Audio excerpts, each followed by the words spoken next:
Buongiorno a tutti. Voilà, on est arrivé au terme de cette belle aventure, belle mais malheureusement compliquée. Hein. Je pense que beaucoup d'entre vous s'en sont rendus compte cette semaine, suite malheureusement à la casse de ce moteur qui m'a fait avoir des montagnes russes émotionnelles. Bon, 10 mois, un peu plus de 10 mois de travail. Je tenais, avant de vous lancer ce dernier épisode, puisque le projet à la base, comme l'année dernière, il était d'être en capacité d'amener une épave, récupérer, alors pas dans le maquis, mais une épave tout de même, et d'arriver à la présenter pour ce que moi je considère comme étant la plus belle épreuve de rallye de véhicules de collection qu'est le Tour de Corse historique. Donc ça a été très compliqué. Malheureusement, il y a eu beaucoup d'aléas, de choses que je n'avais pas prévues. Bon. Je tenais malgré tout à remercier toute la communauté. Vous avez été extrêmement nombreux à me laisser des messages particulièrement encourageants. Donc ça, je tenais vraiment à vous remercier tous, autant que vous êtes, quels que soient, alors que ce soit les messages, que ce soit vos participations, les cadeaux, que ce soit la cagnotte. Voilà, j'ai vraiment senti un engouement autour de ce projet. Bon, les choses sont ainsi. Écoutez, place aux images et on se retrouve à la fin. C'est un échec. C'est un échec. Là, je comprends pas. Je comprends pas pourquoi il veut pas démarrer. C'est terrible d'être obstiné comme je le suis. C'est terrible. Ah, je ne pouvais pas rester sur cet échec. Donc, j'ai insisté un peu et je vous montre ça.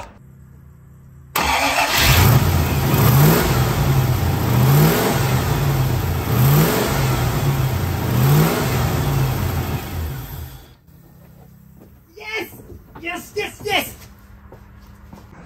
Oh, ce sont les montagnes russes au niveau émotionnel, c'est inimaginable. Bon, il est 7h30 du soir, là, la luminosité est clairement en train de décliner. Et voilà, alors je vous raconte quand même qu'est-ce qui s'est passé. Ce matin, j'avais essayé de faire une remise en route. Bon, c'était pas loin. Et puis ensuite, ça n'a plus rien voulu savoir. On a tout fait. Je dis on parce que Jean-Marc m'a aidé. On a changé, on est même allé jusqu'à changer le carburateur et remettre les carbus HS4 ou c'est du HIF 44 de la TR7, pensant qu'il y avait peut-être aussi un problème au niveau alimentation, au niveau de ce carbu, bien qu'il soit tout neuf. Et puis ça pétaradait, ça voulait pas partir, on était à deux doigts, on a failli. On aurait pu griller le démarreur, hein, parce qu'à force d'insister. Et puis, au bout d'un moment, j'ai fini par baisser les bras. Il était 2h de l'après-midi. J'ai baissé les bras. Je dis, bon, c'est mort. J'appelle Anthony. Je dis, écoute, on ne sera pas au départ du Tour de Corse, malheureusement. Et puis, je dis, bon, on va quand même, parce que je sais qu'il y a des gens qui nous attendent. Ce que je vais faire, c'est que je vais quand même terminer, notamment au niveau cosmétique, je vais terminer la voiture. C'est la raison pour laquelle je me suis attaqué aux portes qui, comme vous avez pu le voir, c'est un gros chantier là aussi, même si il faudra que ça soit terminé dimanche. Et puis, le hasard fait que ce matin, je n'avais pas encore mémorisé l'ordre d'allumage du V8. Donc, l'ordre d'allumage, c'est 1, 8, 4, 3, 6, 5, 7, 2. Voilà, ça c'est l'ordre d'allumage. Sauf qu'à un moment donné, ne me demandez pas pourquoi, j'ai cru le connaître et j'ai inversé, bon, on a refait des calages pour tout recontrôler. Au lieu de faire 1, 8, 4, 3, 6, 5, j'ai fait 1, 8, 6, 5, 4, 3. Voilà. J'ai inversé 4 cylindres. Donc, j'avais des retours de flamme à l'allumage, des retours de compression. Donc, immanquablement, je me suis dit, s'il y a des retours de compression, c'est un problème de culasse. Bref, voilà, juste un problème d'allumage. Donc, du coup, là, je remonte tout parce que on est mardi soir. Demain, c'est férié. Enfin, c'est férié pour l'école. Même si vous l'avez compris, aujourd'hui, j'ai pu m'arranger. J'avais pris ma journée. Donc, Demain, c'est férié, je vais pouvoir travailler toute la journée et Yann vient me donner le coup de main pour qu'on la termine. Oh, il faut impérativement que dimanche, elle soit au départ. Voilà, j'avais prévu de l'amener pour que les gens parce que je sais qu'il y a des gens qui vont venir spécialement pour nous, ce qui est une charge émotionnelle forte, et puis ça met la pression aussi, hein. Donc j'avais dans l'idée, comme j'arrivais pas à la démarrer, j'avais dans l'idée de la mettre sur la remorque et on aurait fait, on l'aurait montré, voilà, on l'aurait montré. Là, on est à nouveau dans la course, c'est reparti de plus belle. Donc là, j'ai encore beaucoup de travail pour qu'elle soit prête dimanche matin.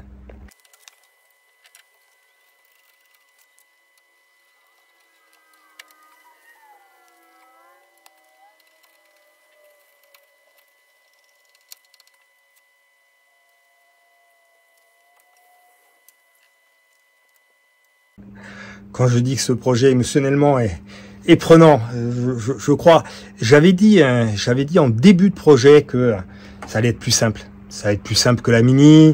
J'avais un moteur qui tournait, le moteur du Range, donc ça allait être beaucoup plus facile. C'est la Mini à côté, c'est du pain béni. Alors, là, alors je viens de mettre donc le liquide Kenol, liquide de refroidissement dans le circuit. On est à 5 jours du départ du rallye et j'attends toujours, ça vient de Hollande, j'attends toujours le bouchon de ce radiateur. Bon, je vous rassure, on va pas s'empêcher de prendre le départ à cause d'un bouchon de radiateur. Une solution, on va la trouver. Allez, je termine de remonter. Bon, j'ai bientôt fini a priori le nouveau compartiment moteur, que je puisse m'atteler sur autre chose. Même si il fait nuit noire, hein. Mais voilà, c'est les aléas, hein. On n'a pas trop le choix. Voilà la série des petites conneries. C'est pas grand chose, hein, mais là voilà, j'ai mon fil de bougie qui est coincé derrière. Voilà, il est coincé derrière, sauf que ça veut dire si je veux l'enlever, je vais être obligé de démonter tout ça. C'est encore du temps de perdu. Bon, je vais pas m'embêter. Des fils de bougie pour le V8, j'en ai 2 jeux. Je vais couper là et je vais le remplacer et je vais le passer par dessus.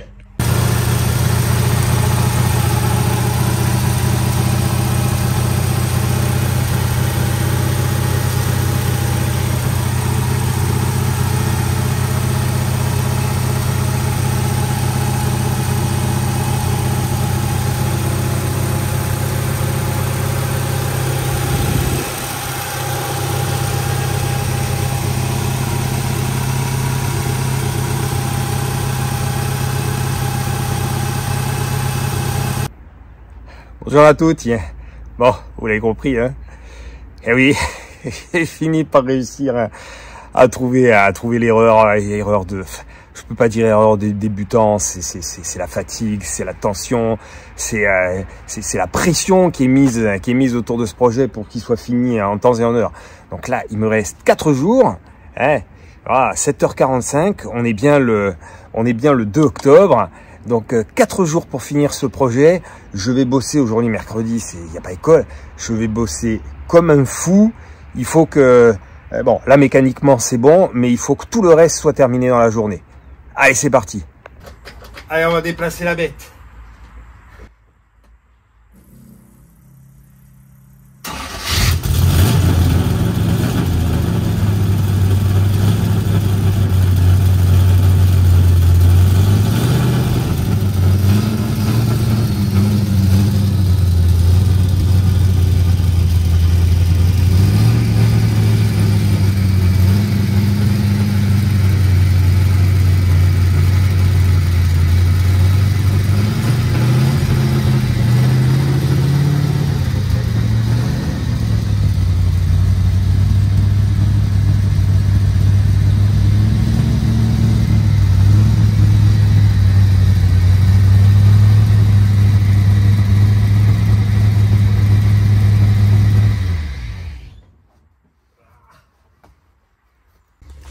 Allez, on continue sur les modifications à apporter.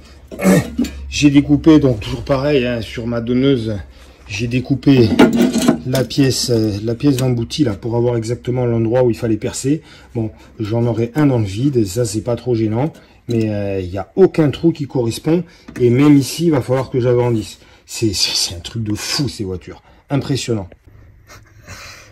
Dans la série des erreurs, des bêtises, je me suis trompé. J'ai mis les charnières côté conducteur à la place des charnières côté passager.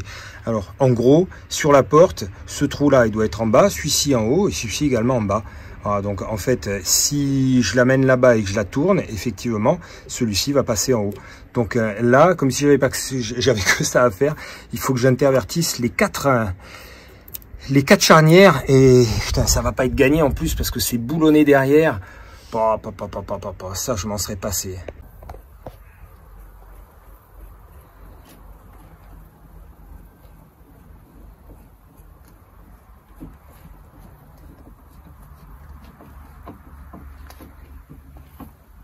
Par contre, là, je mets des...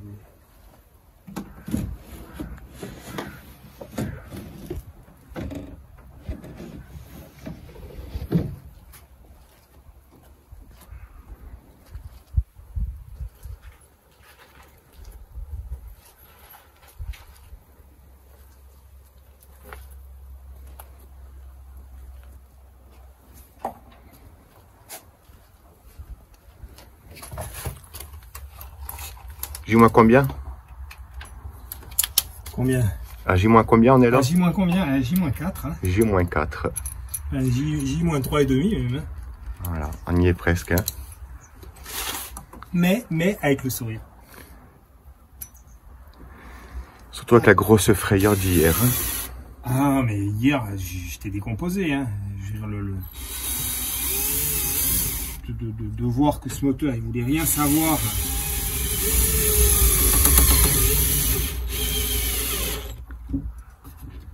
Allez, on est bon. Allez, une porte est faite. Une porte, elle est faite. Bon, il y a la partie haute. Ouais, plus tard. Pas grave, hein.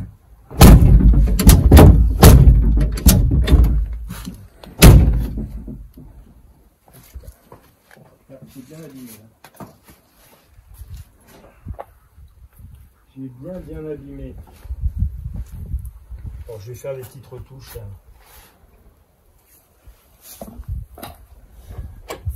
C'est là comme elle baille la porte.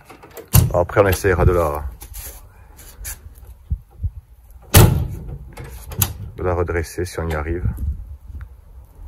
Allez, face à l'autre.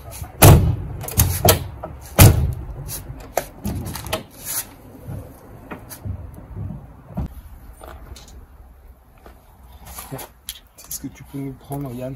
Vas-y, dis-moi. La vitre custode.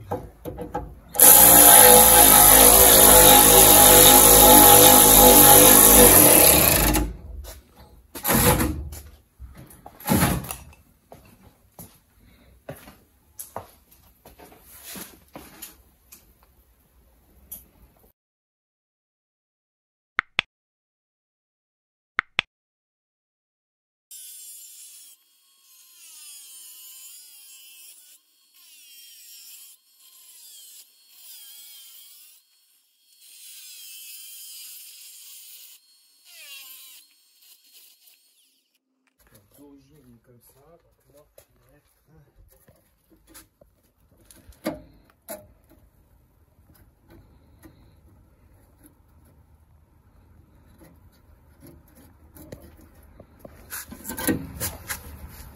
mettre d'origine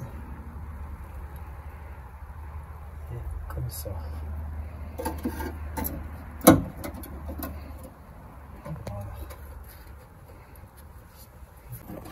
C'est celui que tu avais trouvé dans l'épave. Ouais, il vient d'une des épaves de Mimi.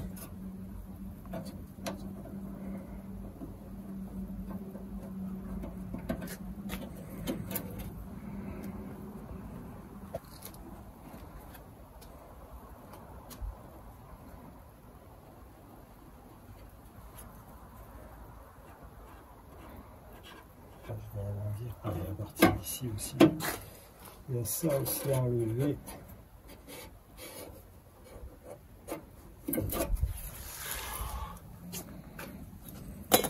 Faut avoir la foi, je te le dis. Il faut avoir la foi.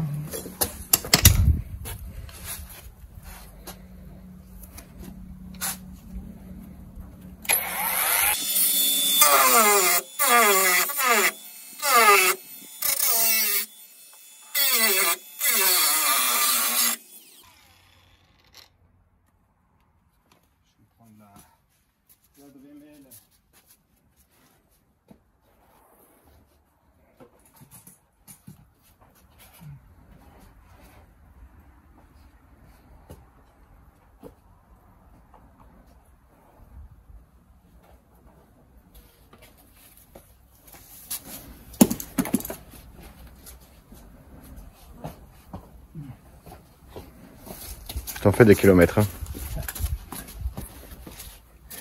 Si je te dis combien j'ai perdu depuis que j'ai attaqué, enfin depuis que j'ai attaqué ce projet, surtout depuis que je suis à 200% sur ce projet, je fonds à vue d'œil. Bon, ce qui n'est pas une bonne chose non plus, mais le problème c'est que quand je suis comme ça dans mon truc, j'oublie de manger.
Que j'enfonce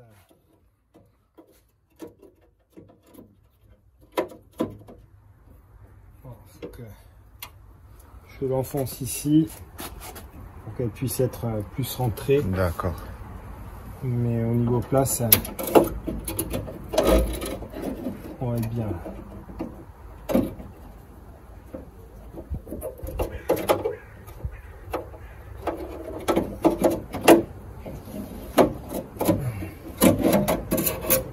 Je vais le faire de suite et après on remonte là.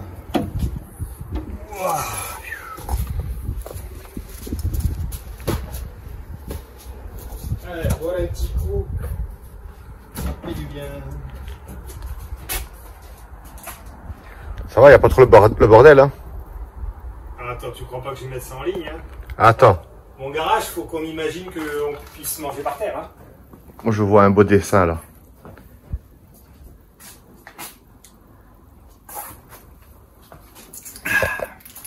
Un joli dessin d'Andrew.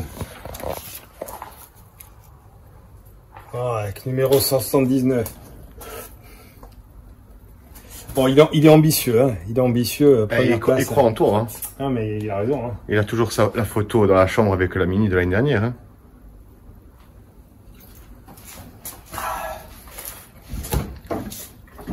Écoute, déjà, d'être au départ, ça sera la première victoire. Et puis, je pense que celle-là, elle sera méritée parce que, vu les pics d'émotion par lesquels on est passé là ces dernières 72 heures, c'est juste un truc de fou. Allez, c'est parti, au boulot. Attends, faut que je prenne la main. Allez, on en a fini avec le remontage de cette deuxième porte. Bon, finalement, on a pu tout mettre, même si ça a été un peu galère de repercer, de découper.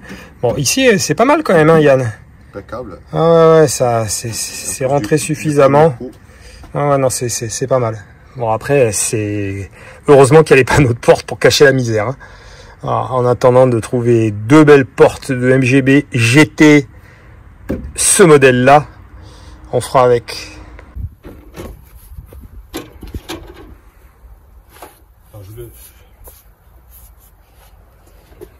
Alors, tu vois, j'ajuste. Ils sont juste magnifiques, ces panneaux de porte.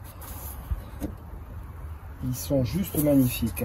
Avec la petite touche couture verte. Il me l'a dit d'ailleurs. Ouais, il m'a dit, je t'ai fait la surcouture verte, une surcouture verte en rappel de la peinture de la carrosserie. Bon, ça tombe impec. Hop.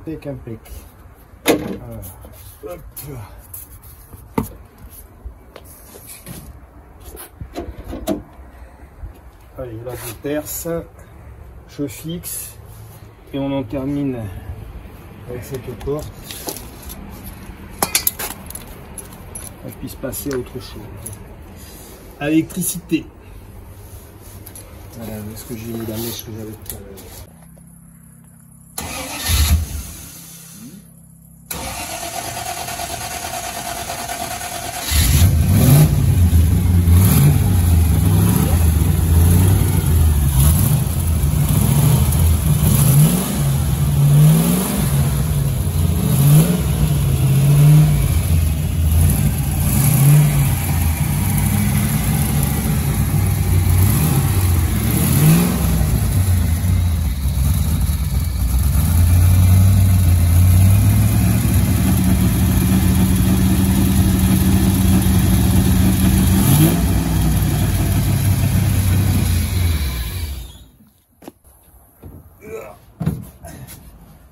Je sais pas si c'est l'alternateur qui chante là, mais on entend siffler un peu.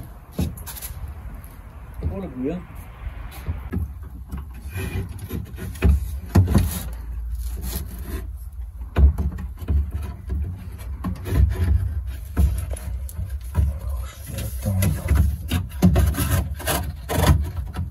Le fil rouge sur le bouton rouge. Le fil vert sur le bouton vert. Alors là, ça c'est pour les clignotants. Celui-là il est cassé. Faut que j'en trouve un autre. Alors ça c'est le régulateur de tension. Je trouve un endroit pour le mettre. Mon câble de compteur. Ça logiquement c'est pour l'alternateur. Donc non, il ne va pas là. Ça en bas. Alors celui-ci, je ne sais pas où ils l'ont mis.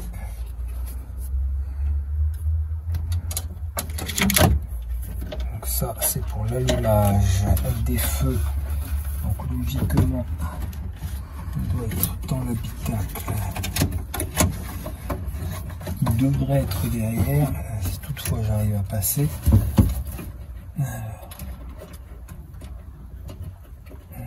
J'ai plus de prise là. Bon, je vais toujours voir le prise, ça peut pas le faire, ça va pas suffire.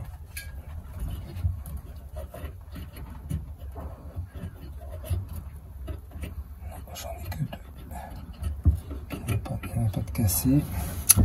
Bon. Alors ça, j'ai dit clignotant. Ça, je me demande si c'est pas la jauge de pompe à essence. Ça y ressemble. Là, ils m'ont rallongé ça, je ne sais pas pourquoi.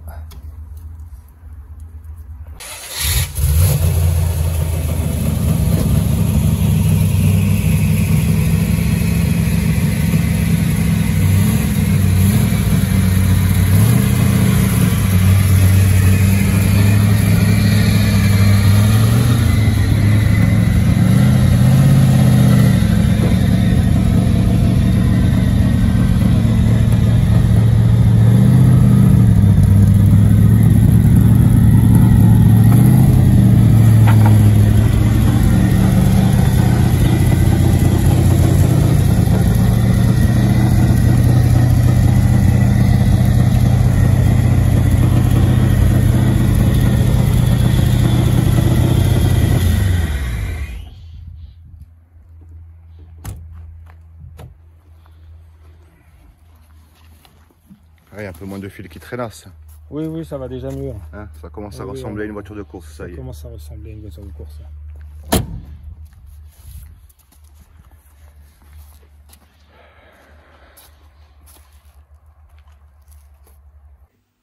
Allez, pour finir cette journée bien remplie, la cerise sur le gâteau, chez mon ami Christophe, qui vient de m'apporter le dernier Rallye Magazine, où il y a l'aube en couverture suite à sa victoire au Mont Blanc. Et à l'intérieur, qu'est-ce qu'on peut y trouver? Une page complète sur le fada insulaire. Le Corse So British. Ça fait chaud au cœur. J'ai pas encore lu l'article, mais une page complète où on voit effectivement, on me voit au boulot sur le moteur, accroupi comme d'hab. Hein.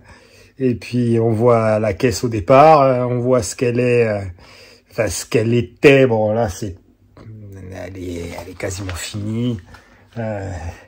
Ça tourne, c'est l'ascenseur émotionnel ces derniers temps. C'est un truc de fou. On sera au départ. Voilà, c'est tout ce que j'ai à dire. On sera au départ. Et puis après, voilà, advienne que pourra. Ça fait partie de la course. On fera en sorte quand même. Je pense que on va ménager notre monture. Voilà, l'idée, c'est quand même d'être à l'arrivée. 10 mois d'efforts intenses. Voilà, on n'a pas envie, on a envie d'être de la fête jusqu'au bout. Voilà, donc ça sera une autre partie, comme je dis, la première victoire, ma première victoire, partagée avec tous ceux qui m'ont aidé, avec tous ceux qui m'ont soutenu, et vous êtes nombreux, hein, parce que sans vous, ce projet, il aurait été certainement beaucoup plus compliqué. Donc voilà, une belle victoire de réussir à amener ce véhicule qui, il y a encore 10 mois, était un tas de ferraille, d'arriver à la mener sur la plus belle épreuve de rallye de véhicules anciens au monde. Je pense que les gens sont unanimes. D'ailleurs, c'est pas pour rien que autour de Corse historique, il y a des équipages qui viennent de tous les coins du monde. Voilà. Et cette année, il y aura une petite MGB GT V8 insulaire. Ça y est, il est enfin arrivé. Oh, on est à 48 heures du départ de la fin de ce projet. Enfin, 3 jours exactement, puisque là nous sommes jeudi soir. Et le fameux bouchon qu'il n'avait pas mis avec le radiateur, je n'ai toujours pas l'explication. Je trouve ça un non-sens de vendre des radiateurs, surtout s'il manque des pièces. Alors, c'est une pièce que j'aurais pu récupérer sur, notamment sur la Triumph TR7, parce que, sauf erreur de ma part, ce sont les mêmes bouchons qui vont sur le Calorstar. Voilà. Sauf que pour pouvoir y accéder, il aurait fallu que je monte dans le Niol, là où j'ai un garage où je stocke ma TR7, et alors pas la TR7 V8, l'autre, ma TR7 4 cylindres en attente de restauration, et c'était 2 heures de perdu. Voilà, 2 heures de perdu pour un bouchon, c'est toujours problématique, surtout que là les heures, elles sont chères. Jusqu'au bout, c'est pas la loi de Murphy, là c'est l'obstination. Alors ça, c'est d'origine la sonde qui vient là-dedans, là. C'est la sonde de température d'eau, sauf que je n'ai pas le compteur qui va avec. Moi, j'ai un compteur qui va avec une sonde mécanique. Voilà. Or, le problème, c'est que le pas, lui, est le même, mais si je mets ma sonde dans le trou ici, il y a rien au fond qui la bloque. Alors que sur le moteur, sur le 10800, il y a une petite collerette là qui permet de bloquer donc cette partie de la sonde, et ensuite on serre et elle est prise en sandwich. Voilà. Donc mon idée, là j'ai regardé, le filetage est quand même relativement profond. Mon idée, c'est de couper cette partie de la sonde ici, d'agrandir le trou de manière à ce que je puisse l'enquiller là-dedans, et de la visser au fond, à ce moment-là de mettre ça qui viendra en appui et de serrer. Je ne sais pas du tout si je vais y arriver, mais de toute façon, je n'ai pas d'autre solution. Bon, je ne vais pas sacrifier celle-ci parce qu'elle peut toujours me servir au cas où. Je vais aller sur la P6, il reste juste la sonde, elle est cassée et je vais prendre la partie filetée sur la sonde de la P6.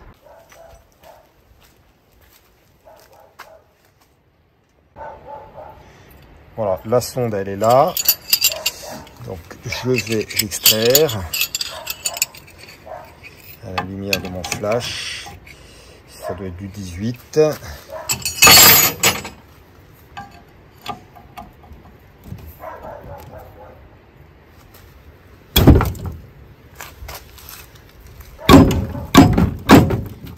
Pas simple de filmer en même temps. Allez, je vais lâcher le téléphone et je reprends quand elle est sortie. Et voilà, j'ai réussi à l'extraire. Donc je vais couper ça, je vais percer et puis j'espère que ça va fonctionner. Allez, on croise les doigts. Allez, voilà ce qui reste de ma sonde. Donc bon, j'ai percé pour agrandir, de manière à ce que elle puisse rentrer dedans. Donc maintenant, bon, j'ai fait juste deux petites entailles là, c'est pour pouvoir la visser. Donc je vais la faire rentrer au fond ici. Ensuite j'insère ça et pour finir je boulonne.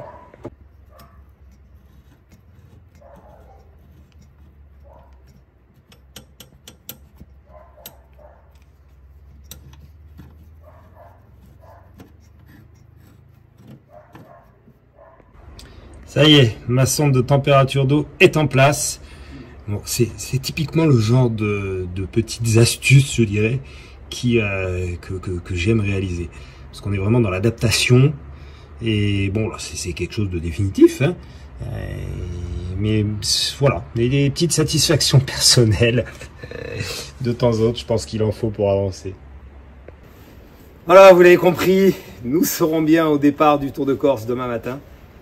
Et bon, je m'excuse pour cette petite mise en scène du début de vidéo avec cet air partiellement décomposé du gars qui va annoncer qu'il abandonne. Non, c'est pas le cas. Comme vous avez pu le voir, je ne lâche rien malheureusement. Voilà, c'est mon tempérament. Tant que je suis dans la course et que j'estime que je suis dans la course, je ne rends pas les armes. Voilà. Alors je profite de l'occasion, je tenais à remercier parce que c'est une aventure technique, technologique, mais c'est aussi une aventure humaine et c'est aussi une aventure administrative. Et je tenais à remercier tout particulièrement Monsieur Thomas Triquet, qui va se reconnaître, et qui n'est autre que le responsable auprès de la FFSA, donc la Fédération Française du Sport Automobile. C'est lui qui est chargé de la gestion des passeports techniques pour les véhicules de collection, les VHC. Voilà. J'ai reçu, c'est officiel, le véhicule est apte à concourir pour cette édition du Tour de Corse 2024. Je tenais à remercier tout particulièrement Thomas parce que il m'a été d'une grande aide. Bon. J'ai de la chance, il est abonné à la chaîne, il a suivi l'aventure et je dois avouer que faire un passeport technique, alors c'est pas quelque chose d'incommensurable, mais il y a un cahier des charges à suivre et c'est vrai que quand on est dans un projet comme celui-ci où vous en êtes rendu compte, j'ai eu des journées tellement remplies que se plonger dans une partie, je dirais, purement administrative derrière, c'est pas toujours évident. Et il m'a été d'une aide extraordinaire, me permettant de franchir tous les écueils les uns après les autres pour pouvoir, en relativement peu de temps, présenter un véhicule qui soit apte à concourir. Puisque, pour ceux qui ne sont pas au courant, on ne peut participer à une épreuve de compétition automobile que en ayant un véhicule qui est homologué, donc qui a ce qu'on appelle un passeport technique.